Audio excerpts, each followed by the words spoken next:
Welcome to What's Going On, the weekly podcast and videocast of First United Methodist Church in Yankton, South Dakota. Hi, everyone, and welcome to this week's episode of What's Going On. I'm Pastor Katie here at First United Methodist Church in Yankton, South Dakota, and I'm glad you could join me for this episode.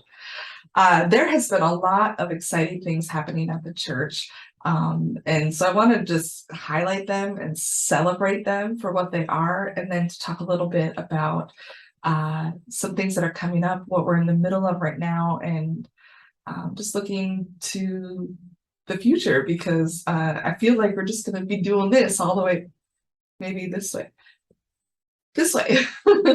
uh, all the way through the end of the year, just continuing to have life and excitement in the church, which has just been so much fun. I feel like I've just been running like crazy though, which is great. It's kind of what I like. I like there to be things happening. I like there to be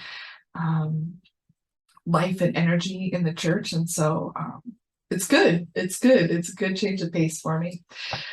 So as you know, last week we had our soup kitchen return, and it was a wonderful event. Again, I can't say enough good things about Dolores Kafka and her willingness to spearhead that this year.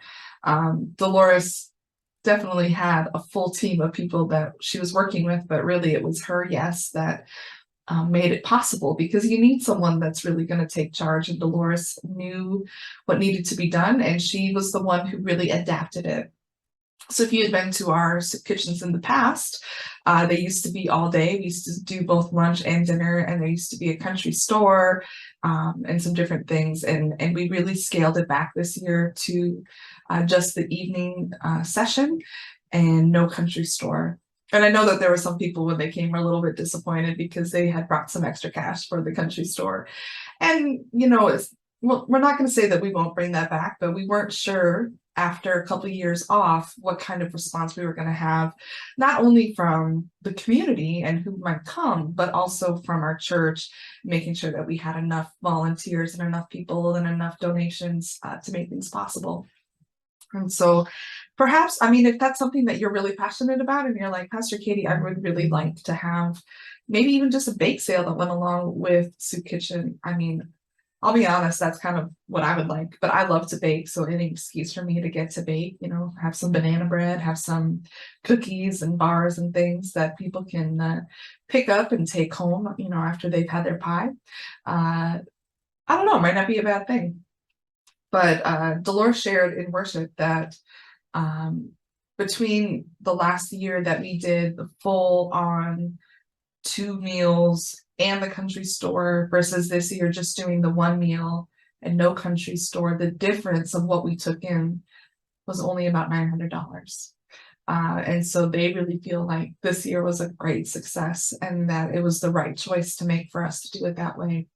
And so that's really exciting. And if you don't know, our soup kitchen, the proceeds of that go to the United Methodist Women, who are now actually called Women in Faith. And they take that money, and part of it goes to scholarships to go to camp for our children and youth. And so the women of the church pay a portion of the scholarships that the church covers for any child to go to church camp. It is my dream to have every child go to church camp in the summer, because church camp was incredibly impactful in my life. And I know so many pastors who say that that's really where they felt the call into ministry. So many people who are still active in their faith because they found a network of friends and people who they connected with and could support them, not only through their school years, but beyond. And so I think it's a really powerful, impactful ministry, and on top of that, it's just really fun. And so I'm really excited that part of the money that we raised from that night goes toward that ministry. The other thing that they do is there's like 10 or so nonprofits and that the women support using that money, and that's here in Yankton and beyond, including things like and it's all to benefit women and children. And so I know that the Abbott House in Mitchell is one of the places. They just had someone from the Abbott House come to one of their UMW meetings and present on what they're doing there. And if you don't know about the Abbott House, it's a residential facility for adolescent girls to have a safe place, and they have school, and it's a really incredible program. It's a really needed program, and that happens in Mitchell. I know they also donate toward River City Domestic Violence Center, I think the Boys and Girls Club. I mean, just all kinds of things, anything that's really to do with people trying to help women and children who are usually some of the most vulnerable people in our population. And so you can always feel good. Not only are you getting a great meal, I think I ate the chicken noodle soup 3 times that week, and I could have had it 3 more times. It was that good. And the pies were great, so that was really fun. But you also know that the money that you spent there, and it was a good deal. I mean, I have 5 people in my family, and we were able to all eat for pretty reasonable. You can't go out for fast food for what we paid for solid, yummy food. So, yeah, so you can feel good about that you get good food, but also that the money that you paid is going to go toward really wonderful things and transforming our community. So they estimate that we probably served around 400 people during that time. So that's pretty incredible. I think we had run out of buns at one point. I don't think we had any taverns left. The amount of pie we had left was minimal. I think the next day there were maybe 3 pieces of pie in the church. And then we used some of the leftover soup for 605. So really able to, we did a good job all the way around. And so thank you if you helped serve it. Thank you if you have brought something. Thank you if you told people about it. It's just a great opportunity for us to be in the community, for the community to know who we are and what we're about. Yeah, I'm just really, really grateful for that. The other thing that we've done recently to kind of get our name out in the community again is our trunk or treat that happened this week. Wednesday night, we had 5 o'clock dinner at the church, which the women's Bible study that meets on Sunday mornings served that. And God bless them, they did walking tacos in a bag, however you want to call that. It was so good. So good. I would eat that every day of the week, probably. Thank you to them. If you ever are interested in taking a Wednesday night, if you have a small group study class that you want to help serve, or you want to help clean up, or we would love that. We're so grateful to those women for what they have done and what they continue to do in their service. We had worship from 5:30 to about 6:15, and then at 6:30 trunk or treat really kind of kicked off. Although I think I was running from the worship service down to unpack my trunk, and I had kids there kind of waiting, like, when are you gonna get your candy out? It was incredible. Not only did God bless us with incredible weather, I mean, it was cool, but it was not rainy, it was not overly windy. Just perfect fall weather for this kind of event. We had 30 trunks in our parking lot, and that's between 3 churches. Our church had the bulk of them, but this has kind of been our event, and we've sort of been building that up. Trinity Lutheran and the UCC Church also brought trunks, and primarily their youth were really the ones who did a lot of it. And so yeah, we had about 30 trunks, and I would say we probably had, we don't have a good way to count. But based on talking with some people and how many things, like I talked to one lady who had made 125 little bags of goodies, and she's like, "Is that going to be enough?" And I said, I don't know. And she ran out, and then she had another bag of candy, and she ran out of that. And then, so, I mean, that's telling you we probably had well over 200 kids and youth that came through. I would say we probably had pushing 400 people in and around our parking lot Wednesday night for trunk or treat, which is pretty amazing. We also did very last minute, did a People's Choice Award for their favorite trunk. And it was not the most organized. We kind of decided to do it on Wednesday, partially because we were trying to figure out a way of maybe getting some sort of gauge on how many kids we had. And a trunk from, I believe they were from Trinity Lutheran, and their trunk theme was McDonald's. And they had it in the back of a pickup, and there were and there were about 5 girls that were in it, all dressed up like McDonald's employees, and they come to the window and say, "What is your order? What would you like?"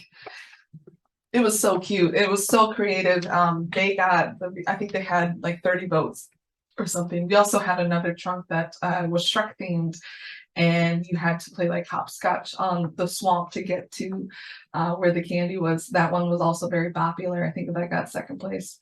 I did not get any votes. And I was so proud of my trunk. I did a ghost theme. I had my squad ghouls, but I still had just a blast. One of the things that we really noticed and we were really excited about was not only were there kids that were from our church, not only were kids from the other 2 churches involved, but there were a lot of community kids. There were a lot of neighborhood kids and families that came through, and that's really positive. And what we've seen kind of after that and the response and what people thought about it was that it was a great event, that people were really happy with it. And that just puts a really positive spin on our churches in the community, which I think is important. We want to make sure that when people think about our church and our community, that it's a place of hope. It's a beacon of light, that they know who we are and they know that we have a heart for all people.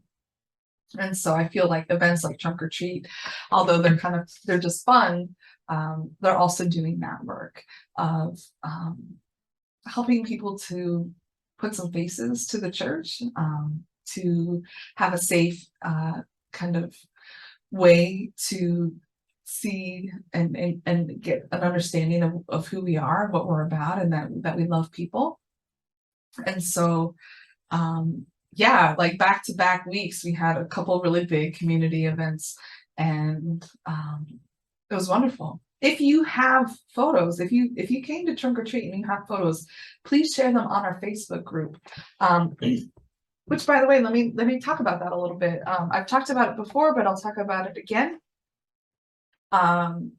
Please like our Facebook page. We have a page for our church, and on there you're always going to see kind of updates for the week on what is happening. You're going to get some reminders. You're going to get the sermon. We'll cut down the service that we stream on Sundays to just the sermon and put that on Facebook. You'll be able to find links to this on the group. So we have a page, but then we also have a group called FUMC Online. And that is really meant to be for the church another avenue of connecting with each other. So imagine the group kind of being like an extended fellowship time or extended time of worship, where if you have prayer requests that you want to share, post it in the group. The group is private, but it's if you want to be a part of it, you can be a part of it. But we do the private thing really just so that we don't really get a lot of trolls that are just trying to start controversy or stir up trouble kind of deal. But yeah, if you have a prayer request, share it. One of the things I've been kind of doing lately that I hope you enjoy is if I happen to see members of our church getting posted from somewhere else about them doing something in the community that's pretty awesome, I'm going to post that in our group and highlight it and say, I'm going to call it my I Spy series, and I want you to be a part of it. So if you spy members of our church out in the community, serving, loving people, doing something great, being caught, being good, share it in our Facebook group. It doesn't just need to be me posting. Anybody can post to it that's in the group. So I'll give an example. Kind of early on, I saw a United Way post. I think it was United Way. That was our food for thought, whoever does the backpack program. And it was a group of retired teachers who were packing, and I spied in that group 3 members of our church, the Walzers and Merle Larson. And so I posted to our online FUMC online group, and I said, I spy members of our church doing good in the community. I think we should be celebrating those things. Or if I see our kids from our church, the Yankton School District posts a lot of things, like in Webster, they get caught being good, and different ones, they like to highlight kids that are doing really good things. If I spy one of our kids in those posts, I'm going to share it to the Facebook online group, because again, it's an opportunity for us to continue to be in fellowship, to continue to be building up one another, encouraging one another, praying for one another, all those things that are part of the life of Christian, part of our calling, and part of our membership vows for each other. And so we wanted to create another avenue for that to happen. And especially for those of you who primarily worship with us online, this is really going to be where you get to connect with other people in the church and really be part of the community. And so please utilize it. Please join it. And then don't be afraid to post in there. Don't be afraid to post questions. Don't be afraid to post, again, prayer requests. Or if there's an interesting article that you're like, what do we think about this? Do it. This is a place to have conversations, to, again, just have another opportunity to grow in discipleship with one another. So yeah, so if you have photos from trunk or treat, so let me bring that back around. If you have photos from trunk or treat, post them in our online group. I'd love to see them. Let's have fun. And I also believe we will have a video recap coming that we'll be sharing in worship, and we'll put them on those as well on our Facebook. And so you might be wondering why I'm wearing an apron if you're watching this and not listening to it. If you're listening, you had no idea. I am wearing an apron with our logo, our cross and flame on it. And the reason I am doing that is as I'm recording this, today is the day that we have our chili cook-off for Habitat for Humanity. Habitat for Humanity is a nonprofit that works with people to help build them a house. So it helps create affordable housing. What I love about Habitat for Humanity is one of the things they say, it's not a handout, it's like a hand up, that they work with the family participates in the building of the house. They have to do so much what they call sweat equity, so that they're serving in the community, and then people can kind of come alongside and we can do it together. So it's not a doing for someone, it's doing with them. And for me, that's what all mission should be. It should be being in mission with people and being in relationship with people, and Habitat understands that and does that very well. And so last summer we helped build the house that Habitat built here in Yankton. Currently they're building a house over in Vermilion, because our Habitat serves both Yankton and Clay County. And so this Great Bowls of Fire chili cook-off is a fundraiser for Habitat. And we got connected with it. And so we are providing, as a church, not only are we providing a team that is competing today, but we also have provided our roasters and our trays. And again, anytime that we can partner with them and help them in that mission, I'm going to try to do that, because I'm a really big supporter of what they do and how they do it, because it falls in line with what I believe Jesus would do, which is really treat people with dignity and respect, and not just do something for them, but empower them to be a part of a new way of life. And so if you are able, come on down to the archery center. That's where it's going to be this evening, and the weather is perfect. Be at the archery center from 5 to 8. Hopefully we win, but we're not really there to win. We're just there to, again, be in the community, to help people know what we're about, to put faces to our church, and just to share the love of Christ through a good bowl of chili. So, but if ours is the best, you should come down and vote for it, and you won't know unless you come. So, yeah, it's been a really busy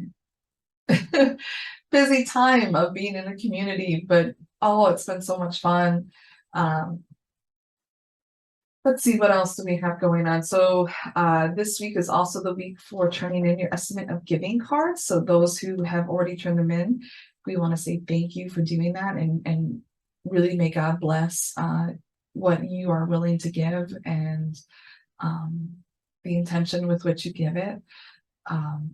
This Sunday, we will ask you again, for those who attend worship on Sundays, to get the estimate of giving card. It's the blue card. It looks like this, and then on the back it has, if you want to give weekly, monthly, yearly, however you choose to give.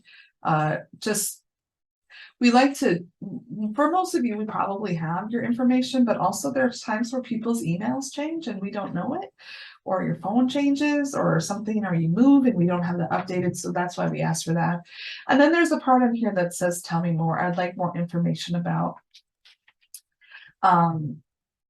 You might have heard me in worship kind of switch the way I talk about our offering.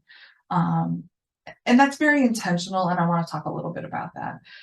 So now when we do offering, we're still not passing the plates. We might do that again. Part of the reason we don't is we understand that we have so many that are giving online, that are giving through automated giving, that are giving through their bank. And that becomes really awkward, and it becomes like, I don't know, like, please don't judge me, like I am giving, it's just I'm not giving in this plate right now, kind of a deal. And we kind of want to not do that. We don't ever want to make offering like a shamey thing, because it shouldn't be a shamey thing. So that's part of the reason we've decided to kind of hold off on passing the plates again. But really to think of it more holistically. And so I started saying, and I hope you've noticed, that offering is really our way to help participate in the ministry and the mission and the life of the church. There's 3 ways we want you to offer things to the church. The first is through your prayers. And that's actually the most important. We need to be praying for our church. We need to be praying for the leadership. We need to be praying for the Methodist Church as a whole. We need to be praying for God's church and God's Spirit to be manifest in us who claim the name Christian. That's really powerful. We need to be praying so that God is working in our own lives, that God's Spirit is moving us ever more and more to become Christ-like. The second way that we want you to be involved in the ministry and mission is through service. In particular, we have some missions and ministries and opportunities within the church that we need people for in order to keep doing. And that's part of who we are. That's part of our DNA. And so if you're someone who is faithful and this is your church home, but you haven't really taken the next step and really found the place to plug in, I'd really like you to do that. And that's a big thing of why I have this tell me more section. Tell me more about ushering. Tell me more about greeting. Tell me more about loads of love. Tell me more about 605 and what happens there. Tell me more about where you need people. Tell me more about what I can do on Sunday mornings or Wednesday nights. Tell me more. Maybe in that tell me more about how I can get plugged into a Bible study, or what we're doing to address this need, or different things like that. So we want you to get plugged in somewhere. That is really the expectation. If you're a member of the church, it's actually part of your vows. We just had 4 people join the church last week, and praise the Lord. One of them has never joined a church before. This is the first time, and she chose us, which is a really big deal. But when we talked about what it means, we talked about the vows of membership, and that includes the prayers, which I just got done talking about, your presence, meaning if you can be in worship, we want you to be here, because worship isn't just about what you are receiving. It's also about what you're giving. It's also about your presence in the community of faith. And I've had some people that have, really have enjoyed that, worshiping from home in their pajamas with their cup of coffee and breakfast maybe. and they've come to church, and I'm so happy to see them, and I'm so happy to see you this week, and they say, well, I've seen you every week. Yeah, but the reality is I haven't seen you, and neither has anyone else in the pews. They haven't gotten to benefit from your presence. And so again, church isn't just about what we're getting out of it. Church is also about what we're giving back to it and what we're giving back to each other. Our gifts, our service, and our witness. 5 membership vows. And so we really do expect you to be plugged in somewhere, to be doing something, to be giving back in some way. And we don't expect it to be in a way that like you really don't want to do. As I visit with people, I say, we have some different opportunities. Maybe you'd like to mentor. I started Kids Hope Mentoring this year. I love it. I absolutely love it. I look forward to it every week. It's like one of the highlights of my week. But for others, they're like, please don't make me spend an hour a week with a little kid. Like, that's not where I need to be. And that's okay.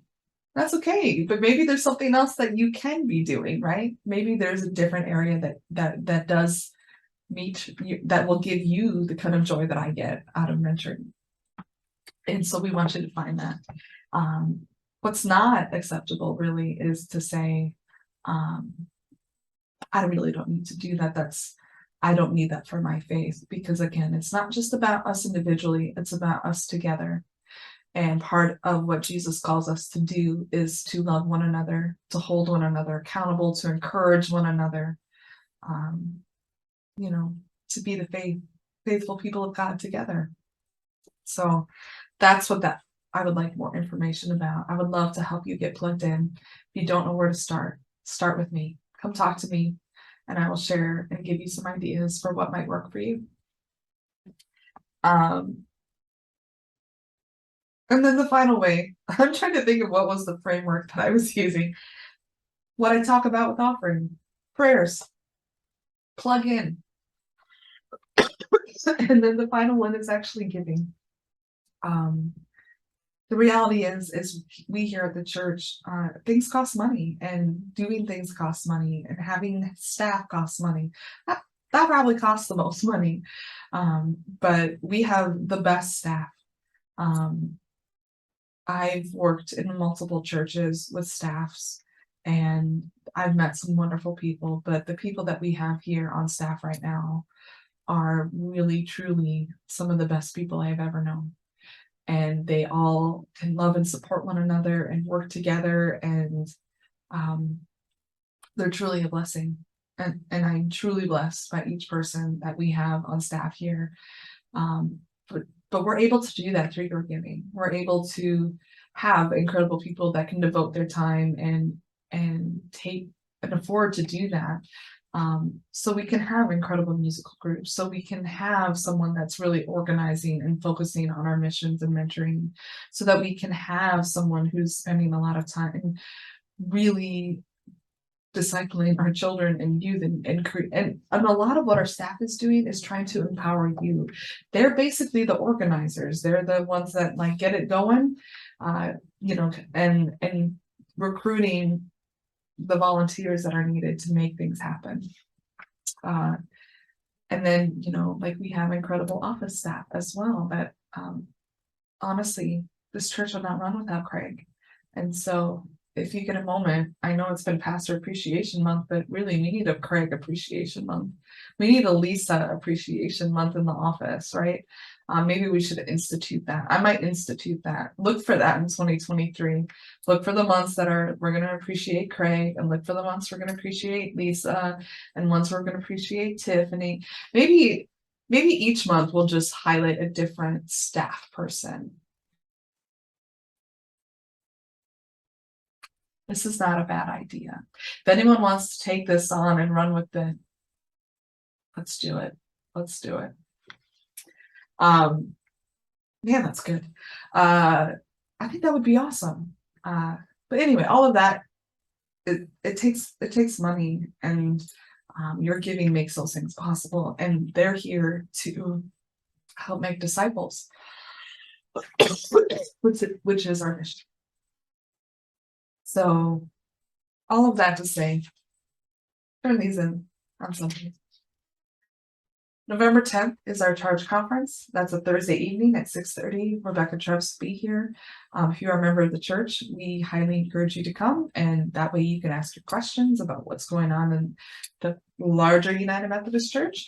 You can ask your questions about what trends you see. You can ask about annual conference, whatever you want. And also vote on our budget, vote on our slate of leadership for next year. And smattering of other things. So please come to that. It'll be a really great and an informative night. So we want you there. And then I can't believe it, but like I'm already looking at Christmas. Like, how is that possible? Anyway, just want to put it in your head. We're going to be doing a tree at the Mead Center. Susan Shady is kind of taking charge of that. If you're interested in helping to decorate for that tree, she's kind of got a theme and ideas, but she could also use any great input there.